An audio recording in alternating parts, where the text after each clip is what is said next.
오늘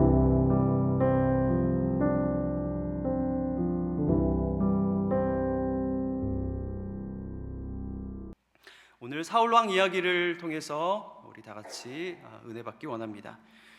사무엘상 8장에서 11장까지는 사울 왕을 세우는 이야기였다면 13장에서 15장은 사울 왕이 버림받는 이야기입니다.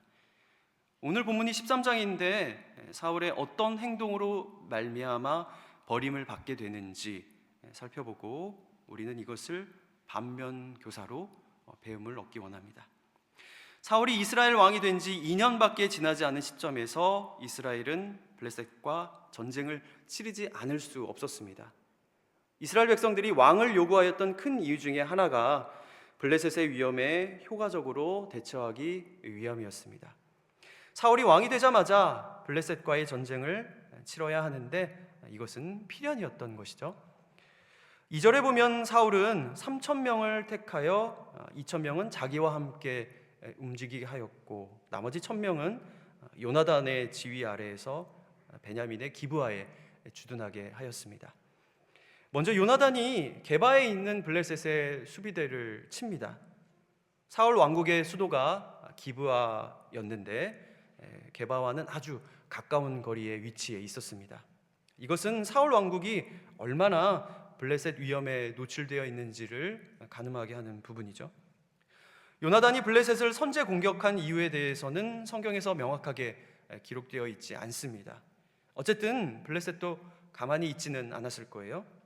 5절에 보면 병거가 3만이요 마병이 6,000명이요 백성은 해변의 모래와 같이 많은 군사가 믹마스에 진을 칩니다.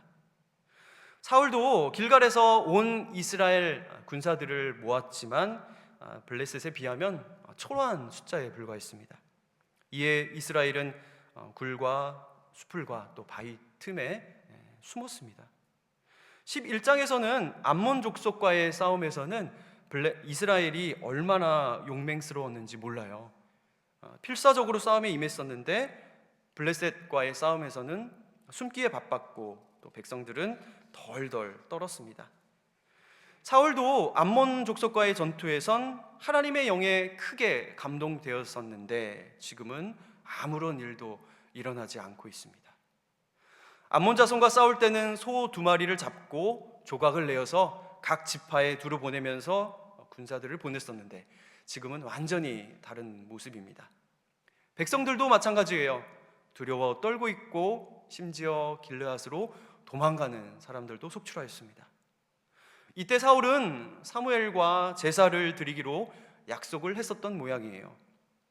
8절에 보면 사울은 사무엘이 정한 기한대로 이레 동안을 기다렸으나 사무엘이 길갈로 오지 아니하매 백성이 사울에게서 흩어지는지라. 사울은 아직 길갈에 있었고 적은 바로 눈앞까지 진격해 오는 상황입니다. 이스라엘 군사가 3,000명이었는데 지금은 600명밖에 남지 않았어요. 사울의 군대는 급격히 와해되고 있습니다. 이에 사울은 눈앞에 절망적인 상황 가운데 자기가 제사를 드립니다. 사울이 이르되 번제와 화목제물을 이리로 가져오라 하여 번제를 드렸더니 번제 드리기를 마치자 사무엘이 온지라. 번제 드리기를 마치자 사무엘이 온지라. 공교롭게도 사울이 번제를 마친 바로 그때 사무엘이 도착한 거예요. 번제는 레위기에서 5대 제사 중에서 가장 먼저 소개되는 제사이고 그리고 가장 기본적인 제사가 번제입니다.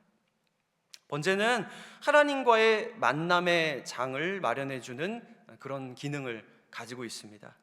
기본적으로 무엇을 하든지 일단 만나야 하지 않겠습니까? 그래서 번제는 다른 제사들보다 먼저 드려집니다. 예배자가 자기 자신을 온전히 하나님께 드림으로써 일단 하나님과 만날 수 있도록 만남의 장을 마련해 주는 제사가 번제예요. 오늘 본문에서도 번제를 먼저 드리고 있죠. 번제 드리기를 마치자 사무엘이 온지라. 여기 영어 성경에 보면 as soon as 우리 중학교 때 많이 외웠었죠. 뭐뭐 하자마자 이런 뜻인데, 사울이 번제 드리기를 마치자마자 사무엘이 나타난 겁니다. 조금만 더 기다리지, 그거를 참지 못하고 화목제물까지 다 드리지도 못할 거면서. 번제를 마치자마자 나타난 사무엘을 보면 좀 야속하기도 합니다. 차라리 아예 좀 늦게 나타나지, 그런 생각도 들어요. 사무엘은 묻습니다. 왕이 행하신 것이 무엇이냐? 우리 앞에 자막을 보시고 11절, 12절 우리 다 같이 읽겠습니다. 11절, 12절 시작. 사무엘이 이르되 왕이 행하신 것이 무엇이냐 하니 사울이 이르되 백성은 내게서 흩어지고 당신은 정한 날 안에 오지 아니하고 블레셋 사람은 믹마스에 모였음을 내가 보았으므로 이에 내가 이르기를 블레셋 사람들이 나를 치러 길갈로 내려오겠거늘 내가 여호와께 은혜를 간구하지 못하였다 하고 부득이 번제를 드렸나이다. 자, 사울은 네 가지의 핑계를 대고 있습니다. 첫 번째, 백성은 내게서 흩어지고, 두 번째, 당신은 정한 날에 오지 아니하고, 세 번째, 블레셋은 믹마스에 모여 있음을 내가 보았으므로, 네 번째, 내가 여호와께 간구하지 못하였다 하고 부득이.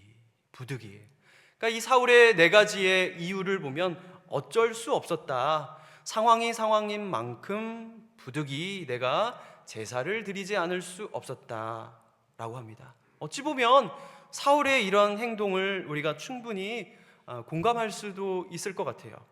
그도 연약한 인간이니까 나 같아도 충분히, 저 같아도 충분히 그렇게 하고도 남을 것 같거든요. 그런데 사무엘은 사울의 처지를 조금도 이해하지 않고 있습니다. 사무엘은 사울을 망령된 자로 책망하고 있어요. 사무엘이 사울에게 이르되 왕이 망령되이 행하였다. 오늘 사울의 모습을 보면서 우리 신앙과 비슷하다는 생각을 하게 됩니다. 적당히 믿음이죠. 믿음이 아예 없는 것도 아니고, 그렇다고 순전한 믿음도 아니에요. 아예 불순종하는 것도 아니고, 그렇다고 온전히 순종하지도 않는 그런 믿음 말입니다. 15장으로 넘어가면 사울의 이런 모습이 또 기록이 되어 있습니다. 아말렉 족속과 가축을 진멸하라는 하나님의 말씀에 온전히 순종하지 않고 기름진 소와 양을 남겨두거든요. 하나님께 제사 드릴 때 쓰려고 남겨두었습니다 라는 아주 그럴듯한 변명을 합니다. 이에 사무엘이 유명한 말을 남기죠. 순종이 제사보다 낫고 듣는 것이 순양의 기름보다 나으니 이는 거역하는 것은 점치는 죄와 같고 완고한 것은 사신 우상에게 절하는 죄와 같음이라.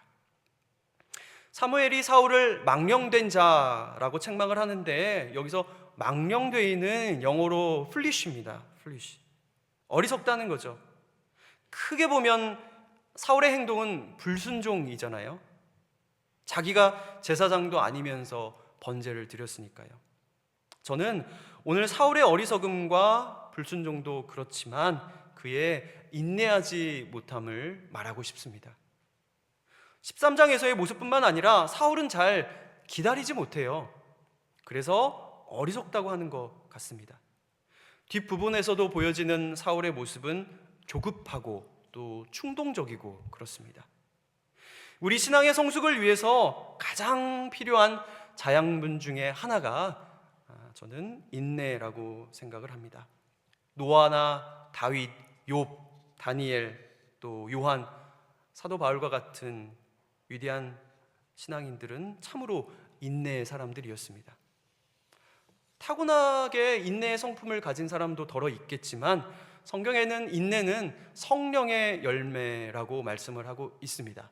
오직 성령의 열매는 사랑과 희락과 화평과 오래 참음과 자비와 양선과 충성과 온유와 절제라고 말하고 있습니다.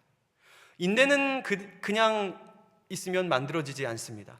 육신이 원하는 대로 내버려두고 그냥 가만히 있으면 자연스럽게 생겨나는 게 아닙니다. 그래서 성령이 하시는 일 중에 하나가 오래 참음, 인내입니다. 인내가 왜 그렇게 중요할까요? 인내가 부족하면 더 이상의 영적 성장을 기대할 수 없기 때문입니다. 인내가 부족한 오늘 사울의 모습을 보면 참 안타깝지 않으십니까? 사무엘도 책망 가운데 안타까움이 묻어납니다. 우리 13절 자막을 보시고 다 같이 한번 읽어보겠습니다. 시작. 사무엘이 사울에게 이르되 왕이 망령되이 행하였도다. 왕이 왕의 하나님 여호와께서 왕에게 내리신 명령을 지키지 아니하였도다. 그리하였더라면 여호와께서 이스라엘 위에 왕의 나라를 영원히 세우셨을 것이거늘. 사울은 처음부터 하나님께 버림받을 운명이었을까요? 그렇지는 않은 것 같아요. 그가 만약 순종했었더라면, 그가 인내하였더라면 사울의 집을 영원히 세우셨을 거라고 사무엘이 말하고 있으니까요. 다윗이 아니라 사울의 집을 영원히 세울 뻔했어요. 사무엘이 얼마나 안타까웠을까요? 자기가 기름 부어 세운 왕이었는데요. 그리하였더라면, 조금만 참았더라면, 사울이 인내하였더라면 여호와께서 이스라엘 위에 사울 왕의 나라를 영원히 세우셨을 텐데 라고 안타까워하고 있습니다. 사울처럼 인내가 없는 신앙은 눈앞에 닥친 그 현실 자체에만 초점을 둡니다. 사무엘이 말한 대로 현실을 넘어서 영원의 세계를 보지 못하는 거예요. 믿음의 눈으로 당장 벌어진 사건을 넘어서 우리 삶 속에서 하나님이 하시는 일을 보지 못하게 됩니다. 인내가 없으면.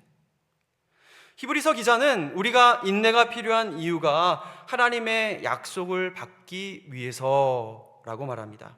너희에게 인내가 필요함은 너희가 하나님의 뜻을 행한 후에 약속하신 것을 받기 위함이라. 사울에게 인내가 있었더라면 하나님의 약속하신 것을 받았을 거예요. 우리도 마찬가지 아니겠습니까? 인내는 단순히 참는 것만을 말하는 것은 아닌 것 같아요. 잘만 참는 게 목적은 아니죠. 인내는 하나님의 약속과 연관이 있기 때문입니다. 결국 사울에겐 약속이 없었습니다. 그리고 약속이 없는 자에게는 미래도 없고 하나님의 일하심을 볼 수도 없고 하나님과 영원히 함께할 수도 없습니다. 그래서 인내는 단순히 참는 게 아니라 인내를 통하여 목표를 추구할 수 있게 만드는 힘을 가지고 있는 겁니다. 전진하는 힘을 가지고 있어요. 하나님은 우리에게 단순히 참는 것만을 요구하시지 않는 것 같아요. 그 이상을 원하세요. 인내하며 앞으로 나아가야 됩니다. 약속의 본체이신 주님을 바라보아야 됩니다. 이러므로 우리에게 구름같이 둘러싼 허다한 증인들이 있으니 모든 무거운 것과 얽매이기 쉬운 죄를 벗어버리고 인내로써 우리 앞에 당한 경주를 하며 믿음의 주요 또 온전하게 하시는 이인 예수를 바라보자. 히브리서 기자는 인내로 경주를 하고 믿음의 주이신 예수를 바라보자라고 독려하고 있습니다. 그러니까 인내로 끝나지 않고 예수를 바라보는 것까지 나아가라고 독려하고 있는 거예요. 그리스도인의 인내는 단순히 참는 것만을 의미하지 않습니다. 수동적이지 않고 적극적이에요. 만약 사울의 인내가 있었더라면 단순히 7일을 기다리는 것뿐만 아니라 나를 통하여 이스라엘의 하나님 나라를 세우실 것이라는 믿음을 가지고 전진하였을 겁니다. 여기까지가 인내입니다. 믿음의 주, 온전하게 하시는 예수님을 바라보는 것까지가 인내예요. 제리 브리지스는 인내는 믿음으로부터 힘을 얻는다고 말하였습니다. 그리고 야고보 사도는 또 이렇게 말하였습니다. 우리 자막을 보시고 다 같이 함께 읽겠습니다. 시작. 인내를 온전히 이루라. 이는 너희로 온전하고 구비하여 조금도 부족함이 없게 하려 함이라. 참으로 힘이 되는 말씀이죠. 성도 여러분, 인내를 온전히 이루시기 바랍니다. 인내는 잘 참는 것뿐만 아니라 이루는 것입니다. 오늘 특별히 남전도회 신년 기도회로 모이신 우리 남성도님들에게 꼭 말씀드리고 싶습니다. 인내를 이루십시오. 가정에서 영적인 가장으로, 또 아버지로서, 또 남편으로서, 직장에서 지금까지 그 무게를 잘 견뎌 오신 줄 믿습니다. 이제 이에 더하여 인내를 온전히 이루시기 바랍니다.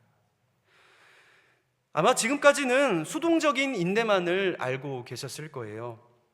그런데 오늘부터는 적극적인 인내, 우리 앞에 당한 경주를 하며 믿음의 주여, 온전하게 하시는 예수님을 바라보는 인내로 2026년을 살아내시는 복된 성도 되시기를 예수님의 이름으로 축원드립니다. 인내 혹은 오래 참음은 근본적으로 하나님의 성품입니다. 하나님께서 자신이 누구이신지 직접 정의를 해주시는 장면이 출애굽기에 있습니다. 여호와께서 구름 가운데서 강림하사 그와 함께 거기 서서 여호와의 이름을 선포하실세, 여호와께서 그의 앞으로 지나가시며 선포하시되 여호와라 여호와라, 자비롭고 은혜롭고 노하기를 더디하고 인자와 진실이 많은 하나님이라. 자비롭고 은혜로우시고 또 오래 참으시고 언약적인 사랑과 진실하심이 풍성하신 하나님이시다. 이 말씀을 천천히 묵상해 보면 얼마나 든든하고 은혜로운지 모릅니다. 그런데 이렇게 하나님께서 자기를 계시하는 시점이 언제인지를 생각해 보면 더 은혜로워요. 이스라엘이 금송아지를 섬기며 언약이 깨졌다가 모세가 두 번째 돌판을 들고 시내산에 올라갔을 때 계시하신 말씀이에요. 언약이 깨졌을 때 선포하신 말씀입니다. 또한 돌판에 율법을 주시기 전에 율법보다 먼저 자신의 자비로움과 은혜와 노하기를 더디하시는 하나님의 성품을 계시하고 있습니다. 여기서 우리는 율법보다 앞서서 하나님의 용서와 사랑의 법이 있음을 발견하게 됩니다. 하나님의 자비하심과 인자하심이 더 근원적입니다. 율법보다 먼저 계시되기 때문이에요. 이러한 하나님의 성품 때문에 이스라엘은 무사하게 가나안으로 입성할 수 있었던 거예요. 우리가 받은 구원도 이와 다르지 않을 겁니다. 예수님께서 우리를 향한 오래 참으심이 있었기 때문에 우리는 멸망하지 않고 하나님의 나라에 입성하게 될 줄 믿습니다. 사도 바울이 이런 고백을 합니다. 그러나 내가 긍휼을 입은 까닭은 예수 그리스도께서 내게 먼저 일체 오래 참으심을 보이사 후에 주를 믿어 영생하는 자들에게 본이 되게 하려 하심이라. 혹 우리가 인내를 이룬다면 그것은 예수님께서 먼저 우리를 향하여 일체 오래 참으심으로 인내하셨기 때문입니다. 또한 사도 바울은 우리가 회개한 것도 하나님의 인자하심 때문이라고 말하고 있습니다. 로마서 2장 4절, 혹 내가 하나님의 인자하심이 너를 인도하여 회개하게 하심을 알지 못하여 그의 인자하심과 용납하심과 길이 참으심이 풍성함을 멸시하느냐. 너가 회개한 것은 오직 하나님의 인자하심이었다. 이 사실을 알지 못한 채 그의 인자하심과 오래 참으심이 얼마나 풍성한지 너무 가볍게 여기는 것이 아니냐라고 책망을 하고 있습니다. 우리가 죄를 짓고 나서 하나님께서 바로 벌을 주시지 않네? 그렇다고 해서 하나님의 이 풍성하신 오래 참음과 인자하심을 멸시하면 안 된다는 것을 말하고 있습니다. 그래서 우리가 회개하는 것, 오래 참는 것, 또 온유함과 사랑과 신실함 모두 주님만이 가지신 성품이기 때문에 또 우리도 주님을 만나야지만 가질 수 있는 성품이라는 것을 배우게 됩니다. 예수님이 나를 얼마나 참으셨는지, 지금도 참고 계시는지, 예수님이 나를 얼마나 사랑하시는지, 지금도 얼마나 나를 품고 계시는지 주님을 바라보아야만 우리는 비로소 인내할 수 있습니다. 인내를 온전히 이루기 위해서는 변덕스러운 나를 보면 안 되고 우리 주님을 바라보아야 합니다. 씨 뿌리는 자의 비유에서 4가지의 땅이 등장합니다.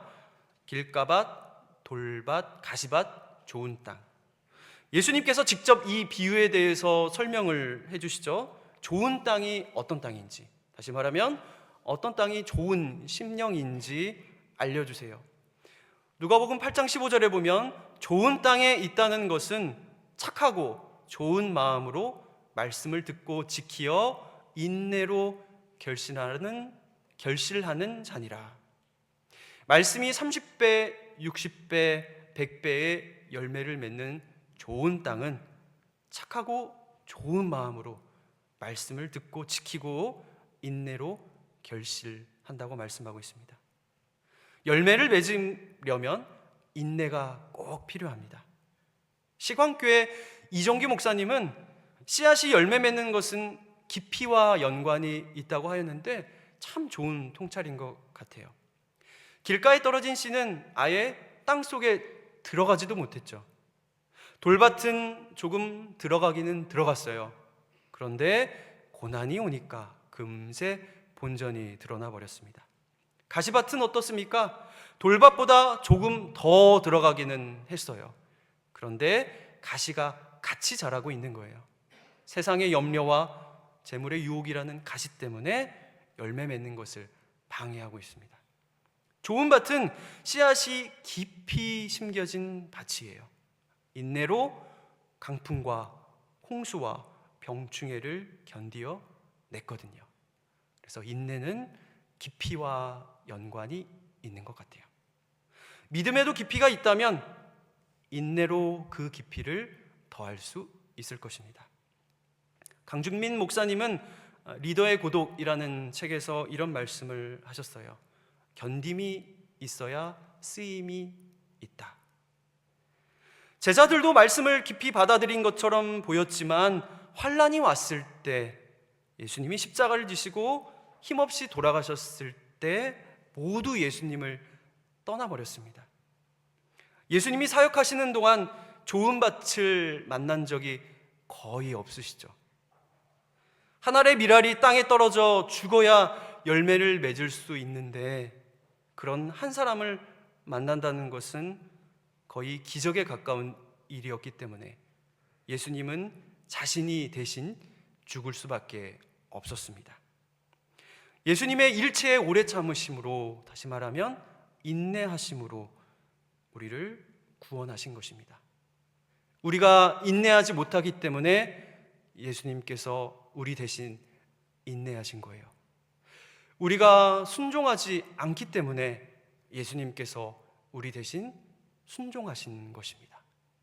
죄인처럼 할례를 받으시고 죄인처럼 죄 지은 이 죄 씻음의 표인 세례도 받으시고, 이렇게 예수님께서 죄인처럼 낮아지신 이유는 우리 대신 우리에게 주어진 율법을 다 지키기 위해서였습니다. 중요한 것은 우리는 예수님의 인내로 구원을 받았다는 사실입니다. 우리는 인내하지 않았지만 예수님이 인내하셨고, 예수님이 인내하심으로 결코 인내하지 못하는 우리를 구원하셨습니다. 그래서 우리는 예수님을 봐야 합니다. 어떤 마음으로? 나의 불순종을 순종으로 바꾸어 주실 구원자로, 나의 모든 죄를 담당할 속죄 어린 양으로 간절한 마음으로 봐야 됩니다. 그분을 보면 온전하게 되리라는 믿음으로 예수님의 십자가를 바라봐야 됩니다.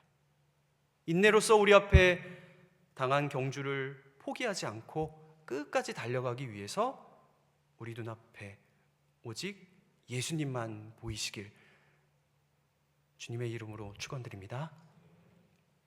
우리 삶에도 믹마스에 진쳤던 블레셋 군대처럼 감당하기 힘든 현실이 찾아올 수 있습니다.